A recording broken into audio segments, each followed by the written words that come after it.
Hello, and welcome to the Point Loma Democratic Club podcast.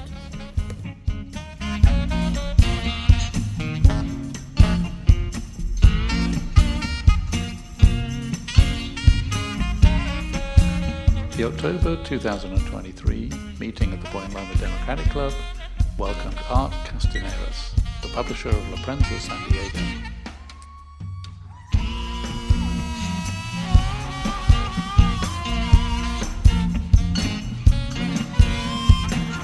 This podcast is made possible by the generosity of our members.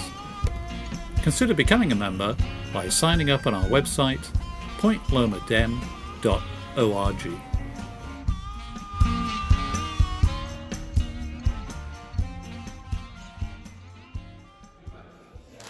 Let's take our seats, please, and get the meeting started. It's 4 o'clock.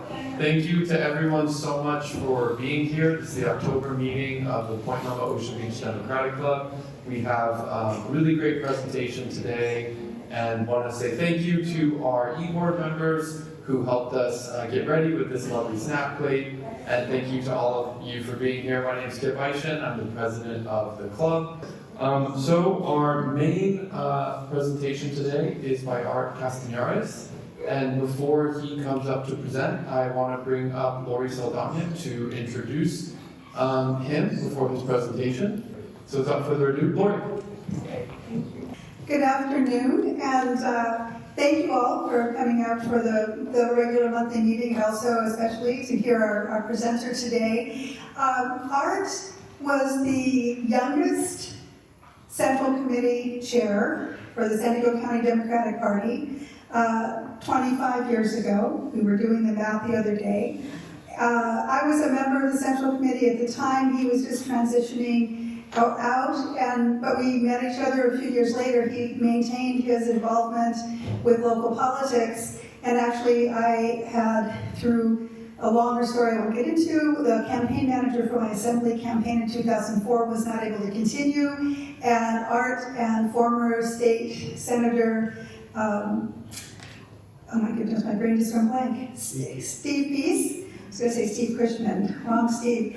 Steve Peace were assigned to meet with me, and I saw this young man, and this was a very expensive campaign, and I basically told the organizers of that meeting, do you really want to turn $1 million, at that time a lot of money, $1 million campaign over to this youngster?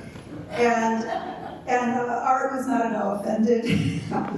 I think he was accustomed to people underestimating him, including today the Union Tribune and the mayor of San Diego and many others, because he is consistently now reporting on issues about 101 Ash Street, other political issues that have not been covered well in other local media.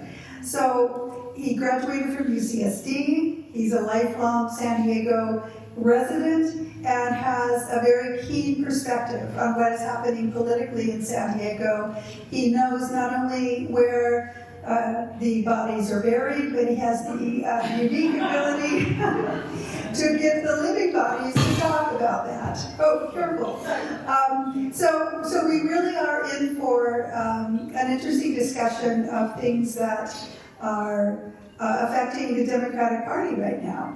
And I really have appreciated his perspective through the challenges that the party is facing when it comes to finances, endorsements, other issues. I think that's my phone. I'll turn it off. Okay.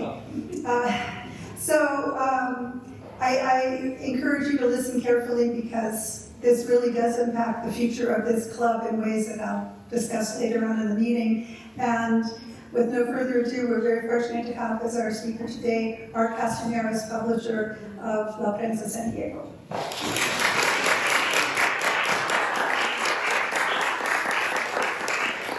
Thank you. This is really nice to be here. I haven't done a club meeting in a long, long time. I was chair 25 years ago. So I just put this up, I sent it to John just so people would know why I talk about the party or why I may have a different view. So just a quick synopsis. I'm the owner and publisher of Prensa, San Diego. We're now in our 46th year. It was 39 years old when I bought it. We're going in, we've now past 8 years. So It's a bilingual paper. We just published a story today that's bilingual.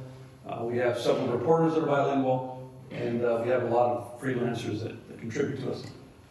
Before this is like my third career I've had, but before this, I was a legislative staffer. I started when I was 17 years old. I was in high school. And so in 1989, from 1989 to 93, I worked for the Assembly, and that member got elected to the Senate. I worked for the Senate. From 93 to 2002, I went from being the intern to the chief of staff to the same member.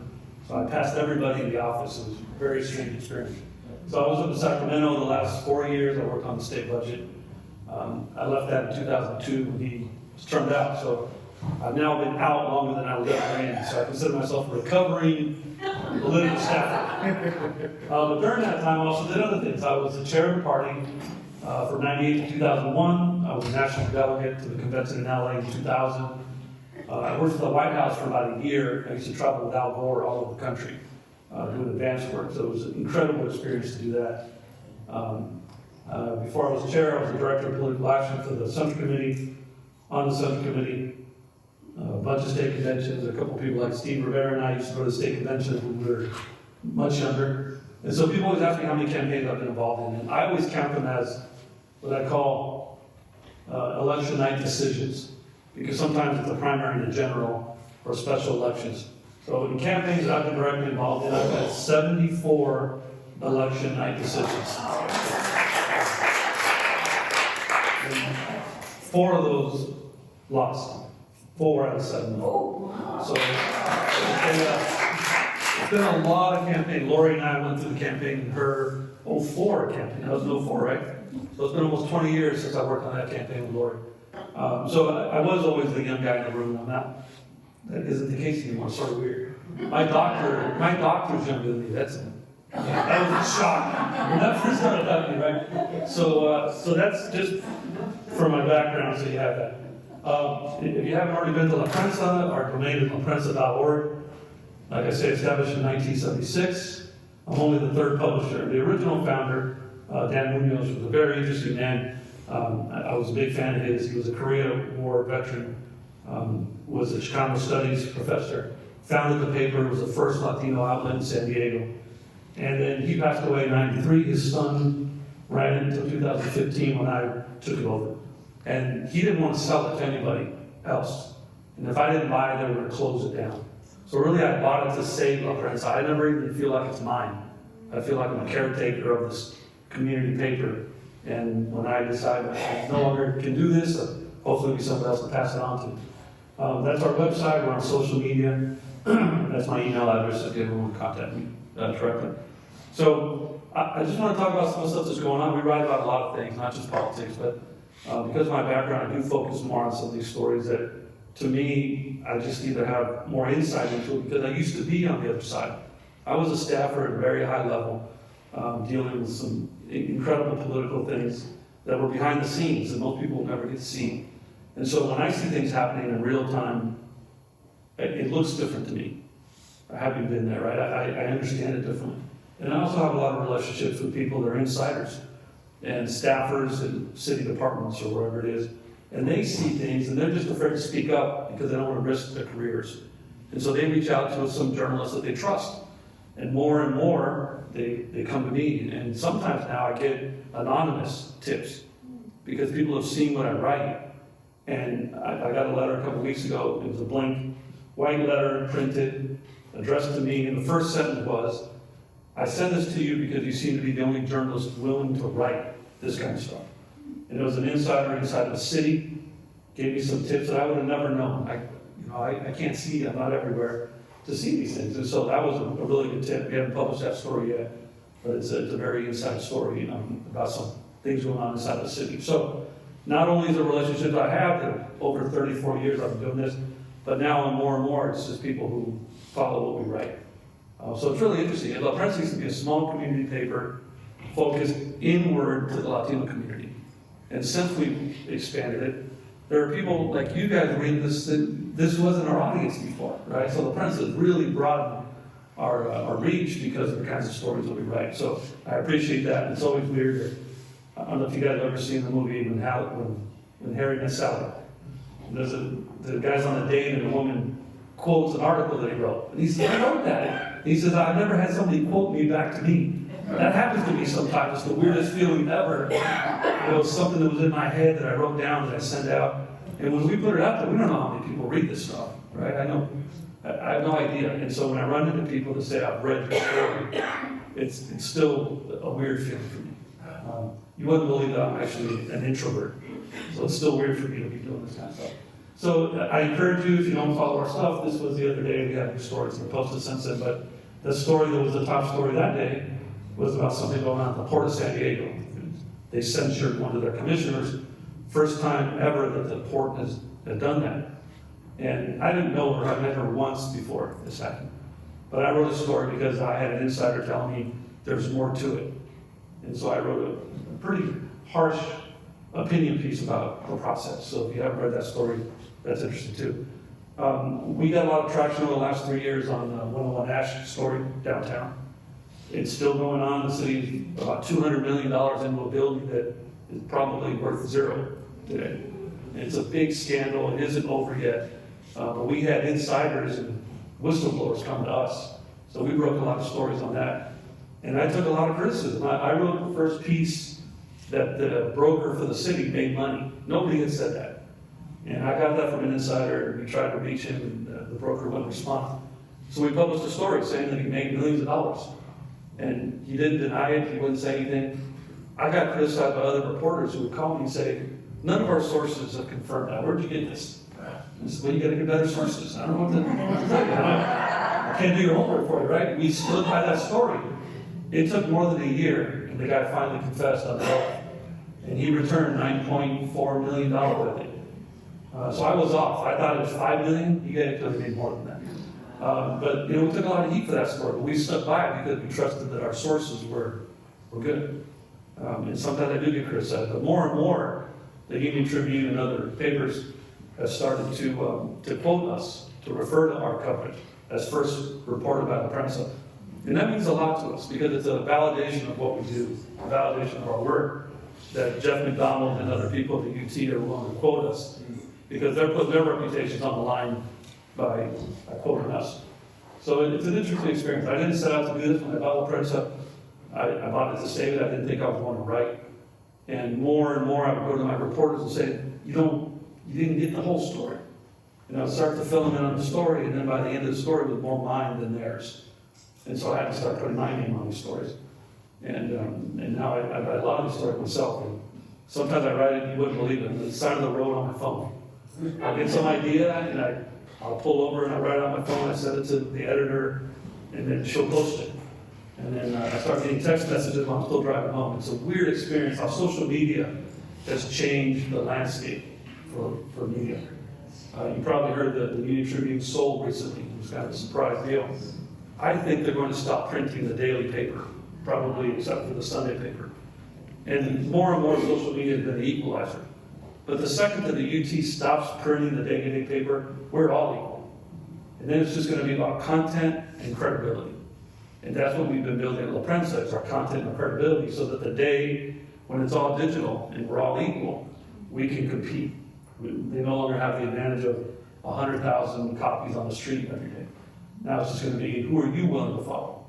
And who do you trust? And so it's an interesting time to be involved.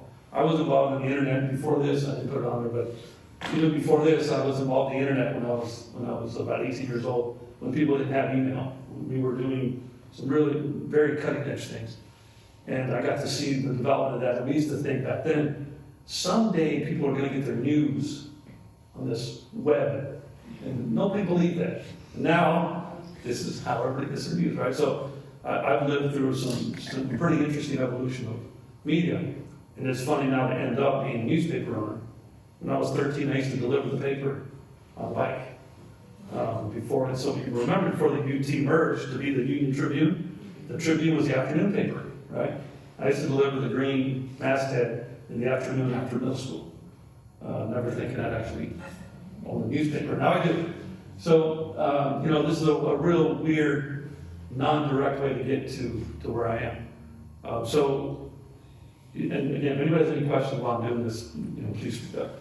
This is kind of just off the top of my head. But the thing that I've written lately has been kind of critical about the Democratic Party, and I thought it would be interesting to talk about it here, because I have an insight into it. Right? I was the chair of the party before Citizens United lawsuit that allowed all this dark money to be flowing in different ways.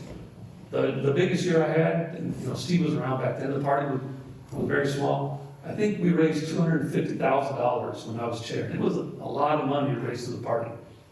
And this year, the reported raising, I have it on here, I think 3.6 million.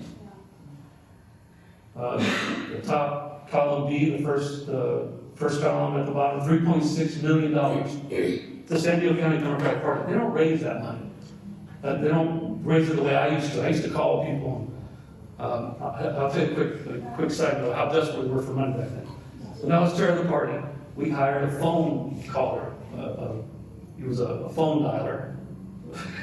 Steve's laughing. You guys know Steve Rivera. He's a big guy in the Democratic Party. He and I grew up doing this. There was a guy named Norm, who was a very weird guy, just a weird personality, quirky.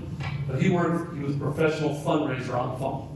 And we hired him from this big firm where he worked and became our in-house phone caller. All he would do every afternoon would look up donor lists and randomly call people, Democrats like you guys, and say, hey, I'm Norm with the Democratic Party, we're raising money. Can we count on you for $50 or $20 or $10? And we raise money like that, right? Every day this guy was on the phone. So I don't have the personality for that. If I got on the phone and people hung up on me 2 or 3 times, I'd never do it again. This guy would get hung up on and they'd yell at him. Some people would give.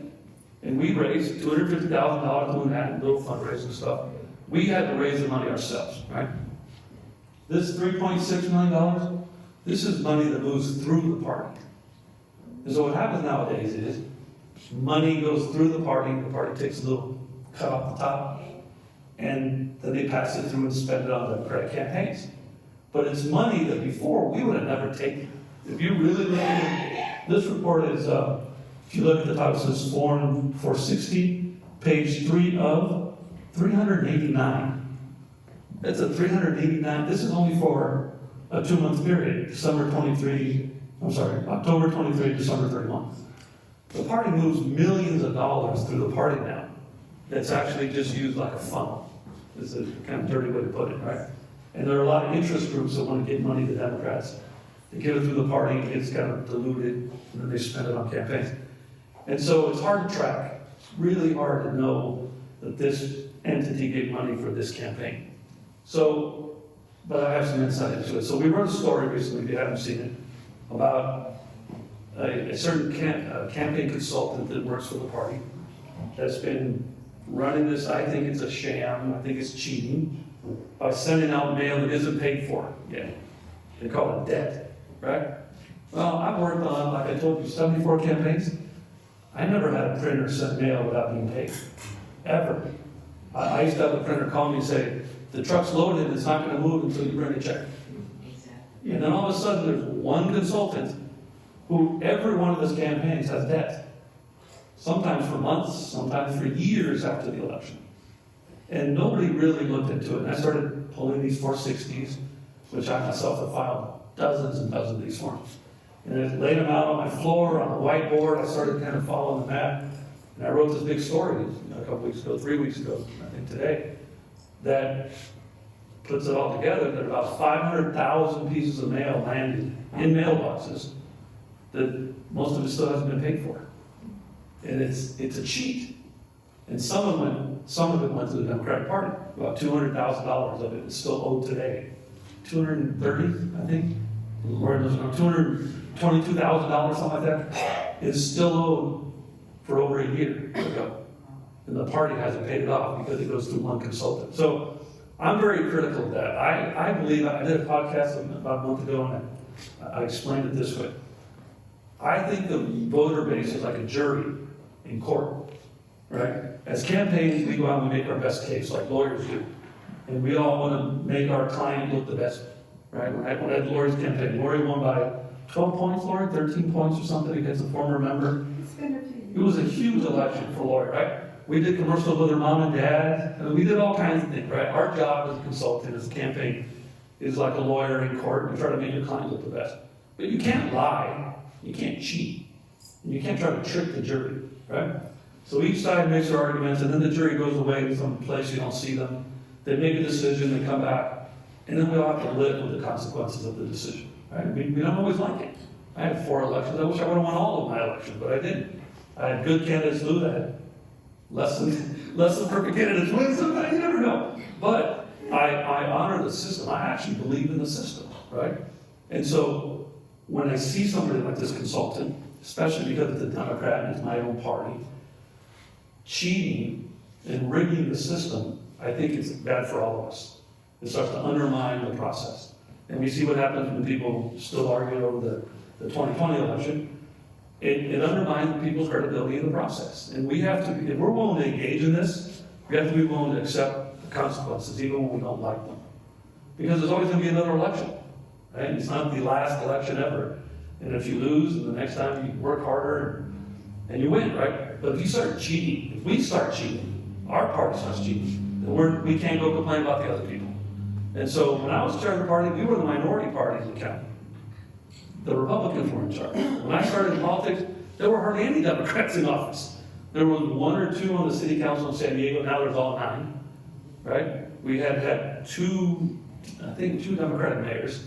I was in Chula Vista, we had 1 Democrat on the council.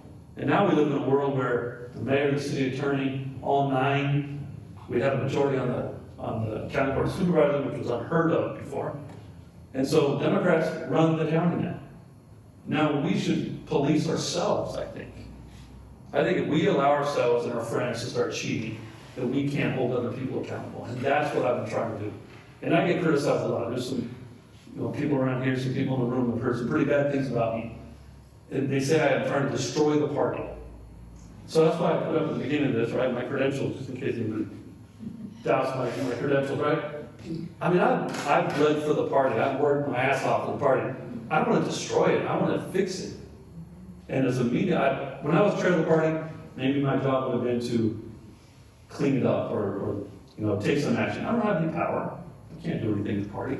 But as a media, well, my job is to expose things, to put a light on it, and then let the people that are in charge of the party or the enforcement agencies or the prosecutors, it's their job to go clean this stuff up. I don't have any power to do that, right? So all I do is try to focus a light on it, focus attention on it, and hopefully it gets fixed. So that's why I thought this was an interesting format to have this conversation, because I don't want people to think that I'm against the party. I don't usually do interviews, but I've done 2 podcasts, and this is an interesting thing, because I want people to know where I'm coming from. It isn't personal, it isn't a vendetta. Those are my credentials. I wouldn't have done all that if I was a Republican. And actually, we've had some people that have become Democrats that used to be Republicans who get less criticism than I do, which is amazing to me, right? So, but I don't just focus on this. I fly airplanes. I was flying this morning. I'm starting to transition over to write about aviation and travel more than politics. And I might transition out of politics. I've been doing this a long time. 34 years is a long time. The vast majority of my life has been doing this. And so over the next couple of years, you might see less and less of me around town. But I did want to show you, it isn't magic where I find all this stuff, right? If you guys aren't familiar with these websites, most of these articles I write are 100% based on documents that are publicly available. Nobody gave me secret documents. You want to find out about federal candidates at the FEC website, state candidates, Secretary of State, the local candidates, the registrar of voters, or the clerks of the cities. It's all there. What I've figured out in doing a couple of these stories, especially the one about the party and politics, is that the way that they've gotten away with this cheat is that they hide it in plain sight. Okay, they file 460s that at first glance they look perfectly fine. All the numbers are there and it looks like they add up. And if you don't know what's behind it, then you wouldn't look any deeper, right? And so let me tell you what one of the stories that's still coming. So the story we did the other day about the consultant, in every single one of the campaigns touched by this consultant, they didn't disclose the name of the printer that actually printed the materials. Doesn't seem like a big deal, right? Well, it's required under state law. You have to disclose all of your vendors down to $500. So if the party pays a consultant, and the consultant pays a broker, and the broker pays a printer, all that gets disclosed, because we need to know where the money went. All of these campaigns stopped at a print broker, who up until a couple weeks ago, even I thought he was actually the printer. Everybody talks about him as, his name is Tony Turpin. Said it's a Turpin, Turpin's a printer. So I'm on the phone with him one day, challenging him about these things, and he said, I'm not the printer. I've been doing this a long time, and I thought this guy had been a printer for 20 years. I thought he was a printer. No, he's a broker. So then I finally put it together. He's the one that's not reporting the printer. And why would they not report the printer? Well, it turns out they may not be printing all of the material at union print shops, which for Democrats, that's a bad thing, right?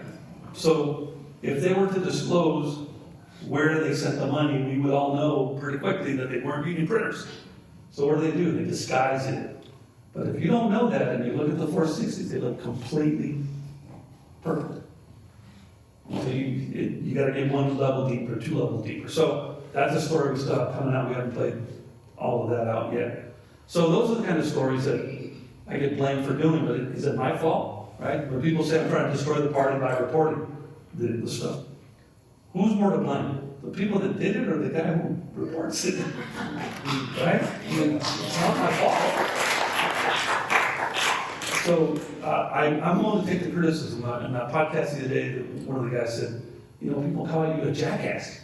And I said, I may be a jackass, but I can also be right. Those are mutually exclusive positions. So I'm willing to take the criticism. I'm willing to be called names and show up here. I joke with Susan. I said, I'll be here as long as they don't throw things at me. I'm willing to say the things that other people aren't willing to say and take the criticism as long as they don't say that we're wrong, that we lied. And this is the proof I always throw out there every day. I've been a publisher for 8 years. I've written hundreds of stories, and some about Democrats, Republicans, the DA, the mayor. I've written about some big people. We have never had to retract a story. Not once. Nobody has ever demanded that we retract a story. So that's the proof to me that we're not making stuff up, or else I'd be sued every day. I've been retracting stories and apologizing every day. We've never done it. Not yet. And so we're very careful what we publish. By the time we hit send on a story, you should know how serious I take it that story is true. We've documented it, we have sources, multiple sources, because I know that the day I make a mistake, they're going to try to discredit everything I've ever written. Every story. They're going to go back to the first story and say, you can't believe anything La Prensa ever wrote. And I protect that legacy because, again, it isn't mine. The Munoz, the dad and the son, put out papers for 39 years before I came along. And I feel like it's their legacy, and I'm kind of the caretaker of it, and I don't want to screw it up on my watch, because I'm not going to be doing this forever. So I do take this very seriously. It's a lot of work. I've had reporters call me, Jeff McDonald's become a good friend. They see a story, and I always, if you read my stories, there are documents with highlights. I document it like it's a white paper, because I don't want people to then say it's just me, my own ideas. No, here's a document. You can find it yourself. Go online. I already showed you where to find it. You can double check my work. And so far, we haven't made a mistake. So, but it takes a long time. This is a lot of work. And the reporters call me sometimes and say, I know how long it must take me to do that. So it's an interesting work. I don't know. I never expected to do it, but I don't know what else I'd be doing right now. I have more fun. I actually enjoy this a lot because I think it's rewarding. When I see people react to the stories, I think it's worth doing.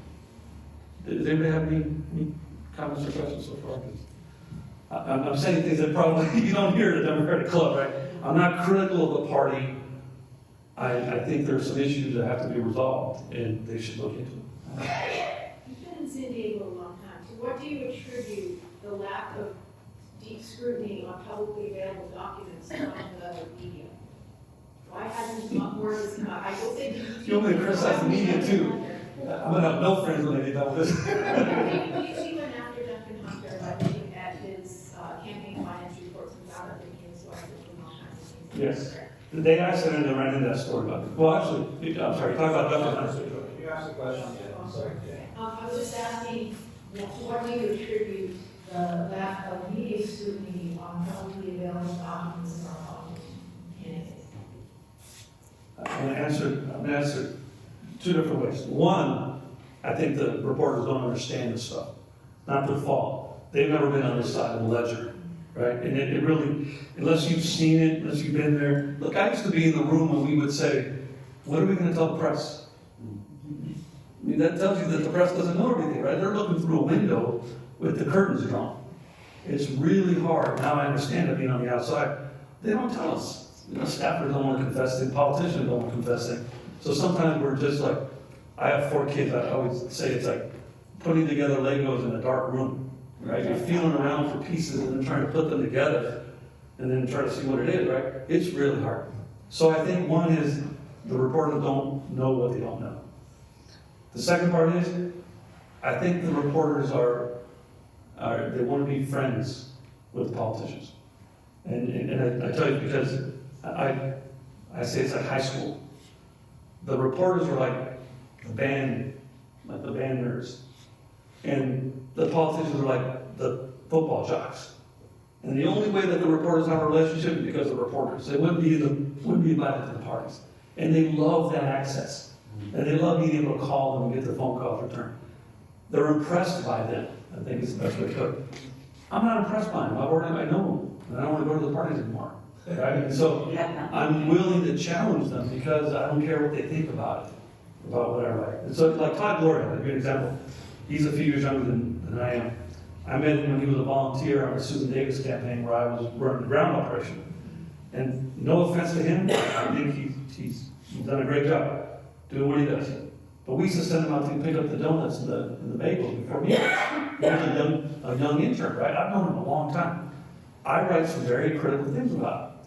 He won't talk to me anymore. His office won't engage with me. They don't return our phone calls. And I still write stories, right? Most reporters wouldn't want to have that confrontational relationship with the mayor's office, right? That's the job. And so I think it is two things. I think one, they don't know what they don't know, and two, is they're not willing to do it. I've lost a lot of friends because I write things about people that are friends of the mayor's. So it's a tough job. You gotta have thick skin. You gotta be willing to lose friends, and the only thing I have to stand on is our credibility. So that's the best answer I can give you. I don't know, I'm not in their heads, but what I've seen, I'm not the smartest guy in the room, and I figured it out. You gotta be willing to write these stories. Anybody else? Oh, brave people. I'm not friends with Todd anymore either. He doesn't appreciate criticism really. My question to you is, I think there would be a lot to be learned from getting the elected officials, the mayor for instance, their daily calendar, their daily agenda. Who are they meeting with? Because I feel like, I used to think that all the Republicans are in bed with the developers. And now everybody's in bed with the developers. And we don't see that. We don't have an opportunity to see the lobbyists and the lobbying firms that I know very well, from having been doing this for a long time. We don't see who's meeting with them. And it's certainly not us, community and neighborhood groups and democratic clubs that are meeting with him. I think that, is there any way at all to put pressure to have them publish their daily calendar? That would be great. But there are two different ways. It's really hard to get their calendar because some of it is exempt from disclosure because of personal. So you can't rely on that. But there are lobbying disclosures where they have to disclose that. But the way I track it is track the money. Look at the 460, look who gives money to them. And I wrote a piece about 2 months ago, I took a lot of criticism for. The headline was, Dem on Dem political violence increasing. And it's what we've seen, and one of the things I want to talk about today too, is what you see in these primaries now, where they're Democrats on Democrats, because the Republicans have pretty much disappeared, right? These races are pretty much all Democratic districts. And so what you see now is the labor groups and the Democrats and business lining up on different sides. And friends having to pick, this is a civil war, right? Families picking different sides. But you look at where the money's coming from. There are certain types of candidates that get developer money. And it's not the candidate's fault. What happens is, the developers, the business groups, they used to openly give to Republicans. And it was open, everybody knew that. The AGCs, the Association of General Contractors, the BIA, the Building Industry Association, everybody knew that they were the Republican guys, right? Well, now there are no Republicans left. Well, they're still gonna get money, they still have interest, and so they wanna give it to the more friendly Democrat, but they know that they can't give it directly because it'll damage that Democrat among their Democratic friends. So what do? They put it through these obscure third-party committees, or they wash it through the party. Look at that disclosure. Go online, look at the party's disclosure. Who are you gonna see on there? The AGC, the BIA, some of the biggest Republican business groups in town give to the Democratic Party.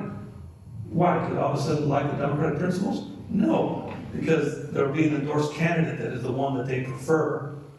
And so I saw the sign here from Montgomery. This was a great race. I wrote about it. Some of the hit pieces that came out against Monica. 2 Democrats in that, and you saw where the developers lined up. And Janessa Goldbeck got a lot of support. There were a lot of hit pieces that were done by a group funded by Steve Cushman, one of the biggest Republican guys in town. And Monica still survived. And now all those people are coming back. Scott Peters, Juan Vargas, Mike Levin, we're all with Janessa. Now they're all coming back, right? And so that is a function of who's talking to them. The developers didn't go away. They're just picking different horses now. So the way to know is look and follow the money. Best answer I can give you. There was someone else over here that one here in the middle. First of all, I'd like to thank you for your investigative reporting. I've heard many people comment that your president is the only one really in-depth investigative reporting these days.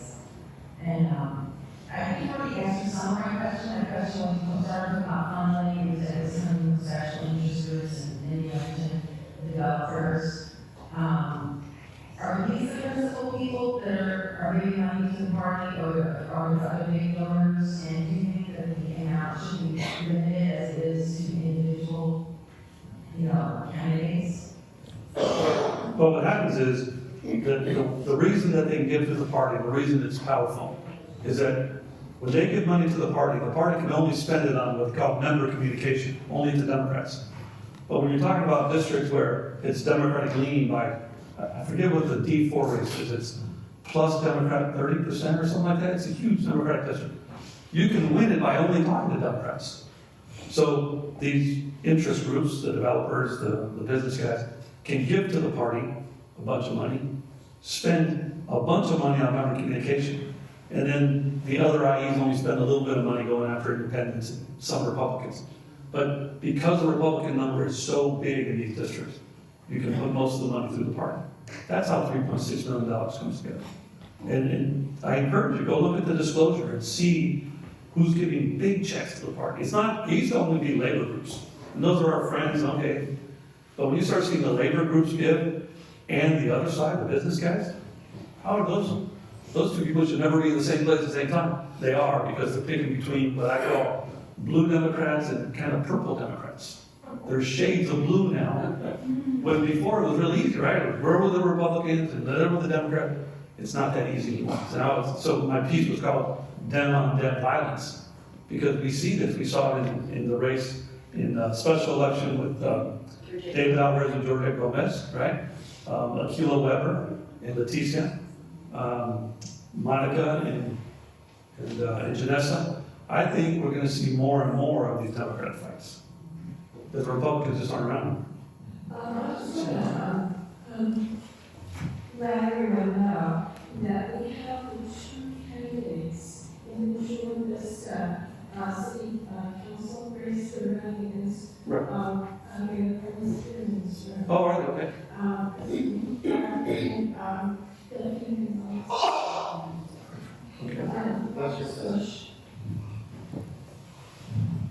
Hi everyone, my name is Art Castañares, serve on the City Council, National City Open. I think there's a lot of you haven't met, so just extremely welcome here. I'm here this lovely, so yeah, just appreciate the welcome. And wanted to give a shout out to Art and to thank you publicly, because I went for maybe some of the story that Art did about the consultants, about analysts who were paid by the party to support me, and at the same time were attacking me. At least this is what all the evidence shows, and that show. And for a couple of years, I've asked my friends, people in the party to look into it, to investigate it, and I was actively discouraged from doing so. And it's, told that I should be afraid that I'd be tied in this. But once I did get the evidence, it's Art has been the only one, more so than some of my friends, and more so, unfortunately, than my own party, to actually look into who attacked me. So I do want to shout out Art. Thank you. Thank you.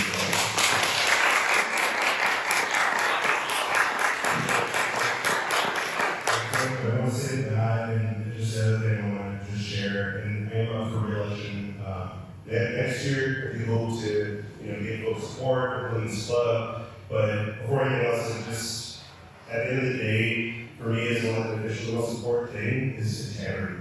And it's, being truthful, being honest, transparent, how we, just govern, how we campaign. We're all human, we all sometimes make mistakes. And I want people, I want friends to call me in to hold me accountable, right? And there's a serious problem in our party. I hope everyone knows that. A big, serious problem. This, when I saw your follow-up article, Art, after the investigations and hit pieces against me, the follow-up article was the party is what seems to be in debt to the tune of over $250 million to these state consultants, and that concerns that. So then what I'm thinking is that why I was discouraged from investigating? Because people have those ties and share those ties, and I haven't been able to trust my own party.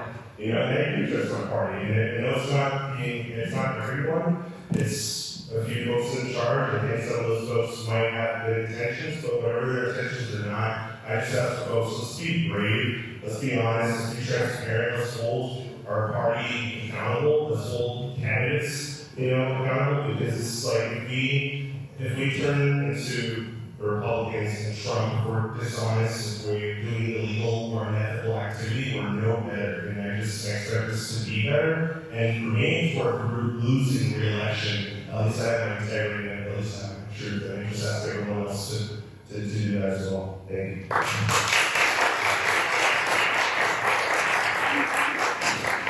Thanks, Marcus. It's really funny that I wrote these stories about the situation Marcus had. He was the one that was the victim of this consultant that was on both sides, surreptitiously hiding it, lying about it until we finally proved it this year, after 3 years, right?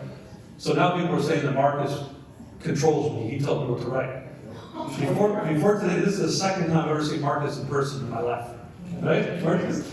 I don't write about things because he's a friend of mine or an ally or I'm protecting him. I wrote a story that was based on the truth, on something that I thought was wrong, we can prove was wrong. Marcus couldn't prove it himself, the party didn't admit it, and I ended up having just coincidentally some relationships that were proved, but Marcus didn't know. Marcus was victimized, and they make him feel guilty now for bringing it up. And so I told him a couple times before, if you're the victim, other people should be embarrassed by what they did. But we need to hold our friends accountable. That's what I said earlier. I don't know if you were here when I said that, Marcus said, we need to hold our folks accountable. Because if we don't, then we're just as bad and we're complicit in what's going on. And so it's got to be fair, like I said before. The process has to be fair. We can't criticize the Republicans or Trump or January 6th or whatever if we're going to be complicit in the same type of behavior. So that's what this is about. I hope people understand that, and I hope that we all hold each other accountable. And if I screw up, I expect all of you and all my friends to call me and say, that was stupid. It was a stupid thing to do. Because none of us are perfect. There was something else. I just want to remind everyone, there's no recording by individuals in the room, only by, it's only by the approval of the executive board. So it's only. There was somebody else that another brave soul wanted to comment. So, Lori. You and I were discussing the audit that we reported on in the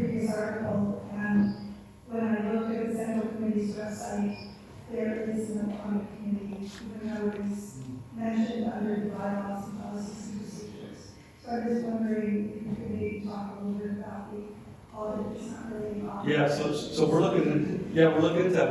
You know, I always contact everybody when I'm doing a story. I always want to give each side or everybody involved an opportunity to comment, not just because stories should have both sides. I don't think that's what makes a story good. I always call the subjects because I want them to be able to have an opportunity to tell me if I'm wrong before the story goes out. Tell me, so when I call, I always say, I tell them, look, this is what I found. Help me understand why it isn't as bad as it looks, because this looks really bad. And usually they don't call us, and so we run with the story. And so when we did the story about the party and the debt, we contacted the party by text, by email, individuals saying, can you guys, somebody help explain this?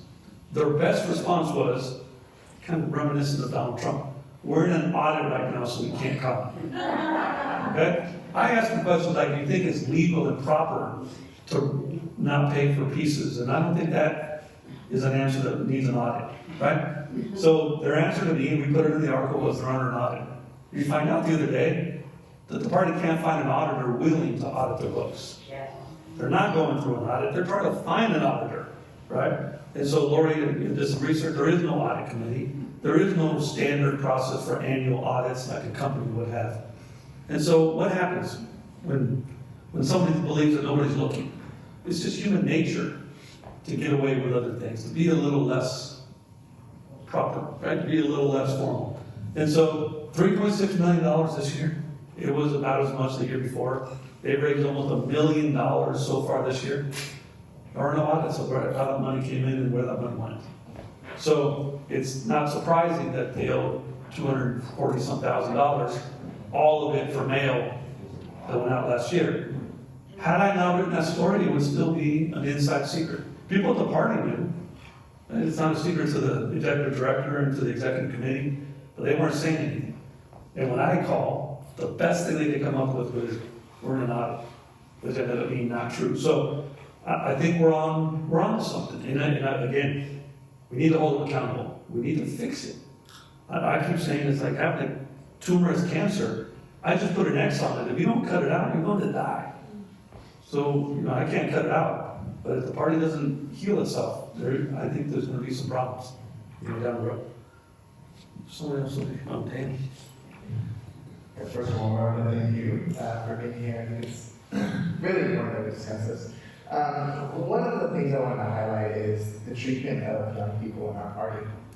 I have had many opportunities to be a leader in this party, although there's been many times where, one of the first days I entered the party, I was called out in a central committee meeting and said, the then chair was like, are you even a Republican? So I walked out of the room. There's been many circumstances like that, and constantly, I'm getting attacked now for my affiliations and things like that. So, I wanted to see what's your experience when you were chair, throughout this whole process of how you treat young folks in the party. We talk about inclusion, diversity, equity, but do we practice that? No, that's a good question. I can't speak to the party now because I have literally 23 years probably haven't been to a single Democratic meeting. Well, when I was chair, I was 26 years old, right? Younger than you are right now. So I went to every Democratic club. I came to this one back then. So this was 98 or 99. Oh, by the way, my introduction to being chair, 6 days after I became chair, Bill Clinton admitted the relationship with Monica Lewinsky. So my first press interviews were, how do you feel to be a Democrat? After that. So it was rough. But I made the rounds to every single Democratic club. And I was at a Democratic club in Vista, I think it was. And I thought I knew what I was doing. 26 years old, I gave a speech about what I was doing. And the guy in the back had to be at least 80. Raised his hand, he says, I just gotta ask you, how old are you? And you get imagine, right? People think I'm younger than I am. When I was 26, I looked like I was 12. And I said, I was all proud, I'm 26.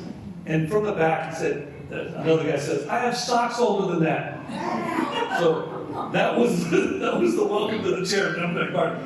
It's always been difficult because people, they assume you don't have enough experience or you just haven't been around long enough, which is why I still put my resume up to show, right?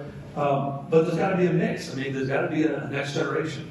And I always tell people, I gave a presentation one time and I put up a slide. People always talk about passing the baton. right? Passing off the baton. That's kind of a generic statement. Well, I ran track, very competitive in high school and my first years of college. And I was a pretty fast relay runner. And I was always the last relay, the last leg. Sometimes 4x100, sometimes 4x400. On the 4x100, and this is what I always tell people, there's not just passing the baton. That just means give it to the next person, right?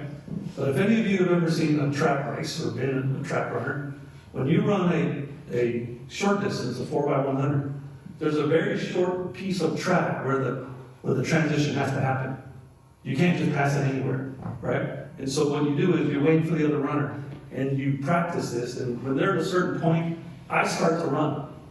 And during that piece where it's the transition period, I have to get up to full speed, and I put my hand back, and the other person is running as fast as they can, they put it to my hand, and you smoothly transition and keep running.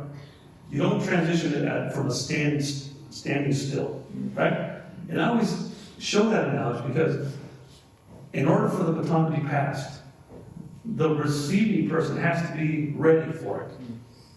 And so what I always tell people is, yeah, we need to encourage young people to be there so that they're ready, so by the time that the older person is passing the baton, we're in sync. They're finishing their race and the next person is about to take off, right? And so I've always thought that, we should encourage people to come in, we should train them, we should encourage them, mentor them, so that they are ready, so that they're not just fresh, because we don't want to give the baton to someone who has no experience. And so I think it's a combination. I think the young person has to be ready for it, but as older people now, I'm there, we have to be willing to get them ready and to pass the baton at the right time so that they can take off. Does that make sense, right? But yeah, you look around and sometimes the Democratic Party doesn't reflect the demographics of the voter base. And it works on, both sides have to be willing to do that. Yeah. But thanks for doing what you do. He's the president of the downtown, right? President of the downtown.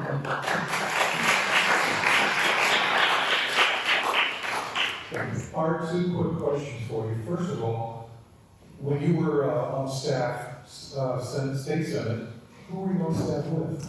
The whole time I worked for legislature, 13 and a half years, I worked for one member, a guy named Steve Peace. So Steve was in the legislature 20 years. I worked for him 13 and a half of those 20.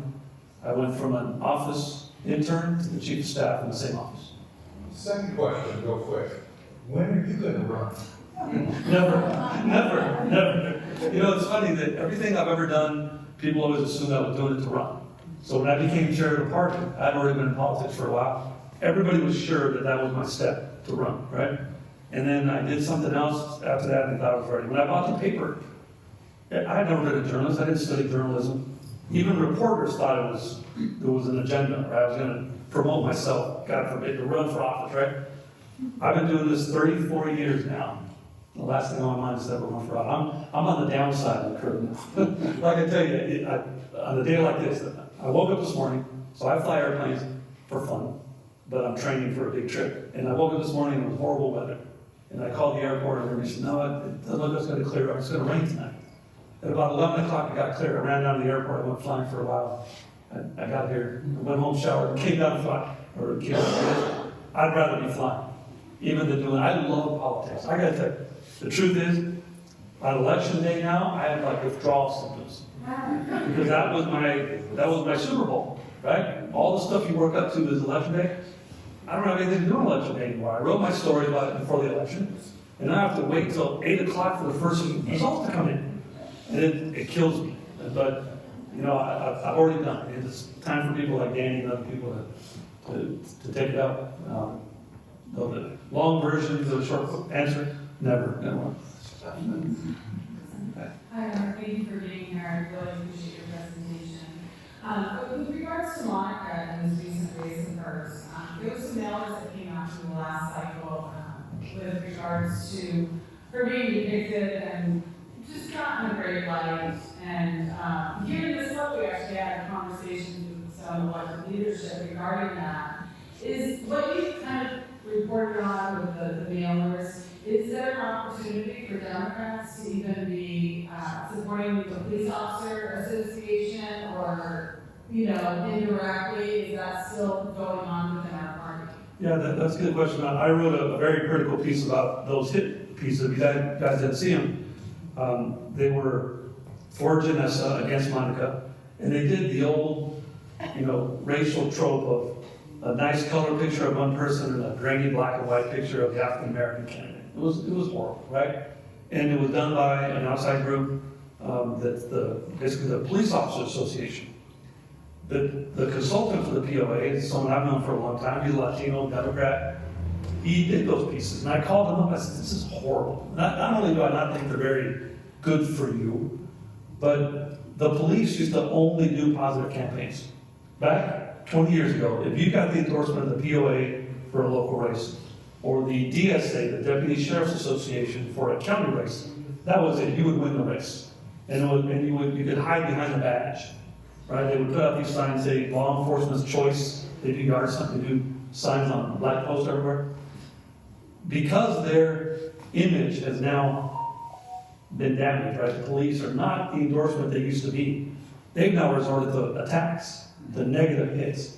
So I did a piece saying that they were not only racist and untrue because they painted her as a defunder when she actually voted for every single budget that came in front of her, but they damaged the police officers' union's own reputation. And so your question is, can we support them? I think there's got to be some very tough conversations among Democrats and police, and Democrats who support police. Let's talk about Todd Gloria, for example. It's very unusual to have a new mayor come in who is so different in politics from the old mayor and keep the same police chief. That's usually the first person they get rid of, right? You go to the chief, say, "Chief, sorry, but we need to appear to have a new approach." Same chief, same tactics. Todd has become Faulkner 2.0 as far as homelessness, enforcement, law enforcement, criminal justice reform. I'm not bragging about being right, but go back to my 2020 endorsement. We didn't endorse Todd Gloria. And I took a lot of heat for that because he's the mixed race Democrat. And we endorsed Barbara Breed. And I didn't know Barbara Breed very well before that. But I wrote a piece saying Todd is going to be exactly the insider because, to your question, how did I know that? Look at his 460s. Everybody who would give to Faulkner gave to Todd Gloria. And all I had to know was, you can't be an agent of change when all the agents of the system are giving you the money. That's exactly what's come to pass, right? So I think there has to be a reckoning. The cops have to be more accepting of what the perception is. But if you notice, from where we were, George Floyd time to now, the pendulum has swung back, right? It was defund police, criminal justice reform, and now the Democrats, like Todd, have become tough on crime and prosecuting people for being homeless, right? Because the electorate in general has moved back to the middle. Everybody was sympathetic, and all of a sudden they come back, and you look at the polling that they're doing. Todd Gloria is only reflecting the polling that he sees. That's where the public is. That's where he's going. But we have not gotten to the bottom of this, and I think that the relationship with the police is still damaged, especially among Democrats. And so you see the POA, the LA, they call it the police. They don't call it POA, but their POA union gives a lot of money to people in San Diego through the Deputy Sheriff's Association, through the San Diego POA. But again, follow the money. 460s are all online. You can see who's who. Okay, can you do one more question? Yeah, one more question. I have 3 more questions on that. What's that? Yeah, 3. Okay, let's see. We for some also. You did? Good. There we go. We're on the same. Hi there. Timothy Holder, I actually used to be a staff reporter for the games. I'm sorry, with Michael Portino? Yes. Oh, he was a good friend of mine. Michael was always in a little bit of a hot water in the community, which kind of resonates a little bit with what's going on here, because people would come to him and say, "Hey, why are you running these stories on our community, on our organizations?" And he would constantly say, "Well, first of all, his great favorite phrase was, 'Who shall stand guard against the guards themselves?'" You might know that. And he would say, "Listen, if we cannot police our own community, if we cannot critique and correct the mistakes that we were making, just wait till they get in the hands of our adversaries. They will do much better than we will." So I just want to kind of throw that out there. You know, we sometimes lose sight of the long view of things and how things have evolved over time. It used to be the Democrats, Michael was very active, but we're in the minority. And now we have the power, and yet we find ourselves in a situation of repeating, as you just alluded to, you know, Kevin Faulkner 2.0. How did this happen? How is it that these interests have plugged into our party and co-opted it from us? And that's exactly what I hear. So what was your first name? Tim. It's funny you said that. He was talking about Michael Portantino, who used to be the owner and publisher of the San Diego Gay and Lesbian Times. And I thought about it today, Eric, because when Feinstein passed away, we did a fundraiser when I was chair at Michael's house with Diane Feinstein, and I introduced her. We have a great picture together with Michael. I just saw that the other day. He passed away a few years ago, but let me tell you a quick story about that, because Michael stood his ground. Yes. One of the things I didn't put up here is why I left being chair. And Steve was there, so he can validate what I'm saying. I was chair of the party, 26 years old, big, takeover, and going into the 2002 election. So in 2001, Bonnie Dumanis was running for DA, first time. The Democrat challenging her was Mike Aguirre, who later became city attorney. Mike was running. Mike scored 100% on our questionnaire, went to all the clubs. He went to the San Diego Dem Club, which was now changed name, right? But it's a gay community club in Hillcrest, the Equality, right? Used to be the San Diego Dem Club. Mike scored 100%. They endorsed Bonnie Dumanis, a Republican. And so I called the president of the club privately, we went to coffee, and I said, look, you can't endorse a Republican. That's antithetical to what we do. We're the Democratic Party, right? So you know what the response was? I must be a homophobe. I know. They called me a homophobe because I told them they couldn't endorse a Republican. Turned into a big public fight, right? Steve lived through this.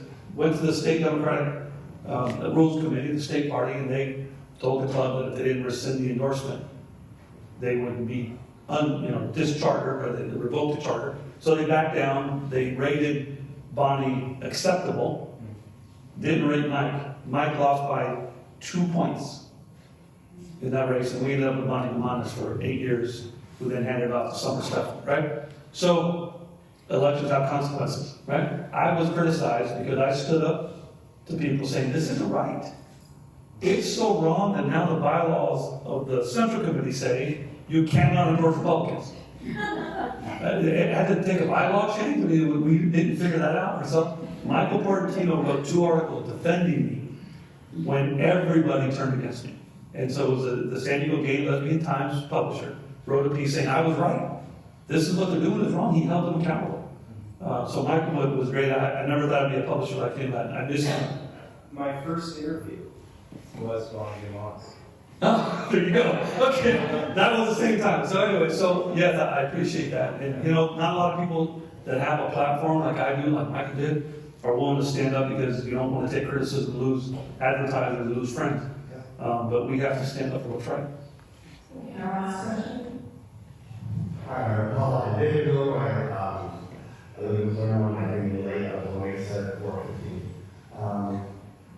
I didn't have on my flyers for the person candidate running against mine, and I got them as they were so horrifying. And they reminded me of other flyers that I got in the earlier elections. They weren't equally matching. How could this be that a Democrat said that's such horrid cards that are very expensive?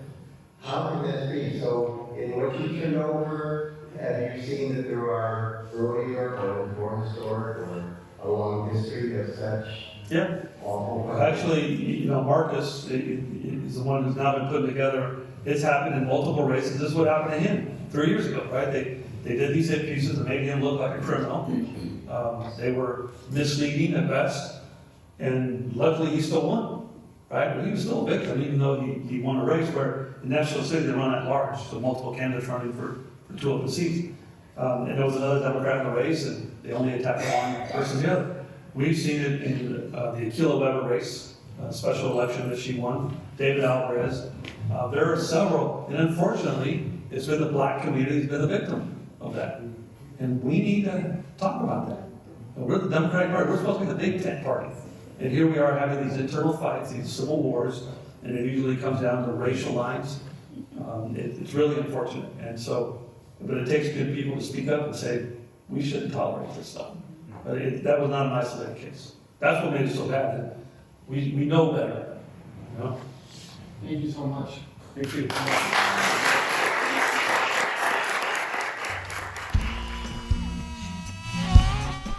If you enjoy this podcast, consider becoming a member. More details are available at our website, pointlomadem.org. The Point Loma Democratic Club is one of several clubs of the San Diego County Democratic Party. More details are available from sddemocrats.org.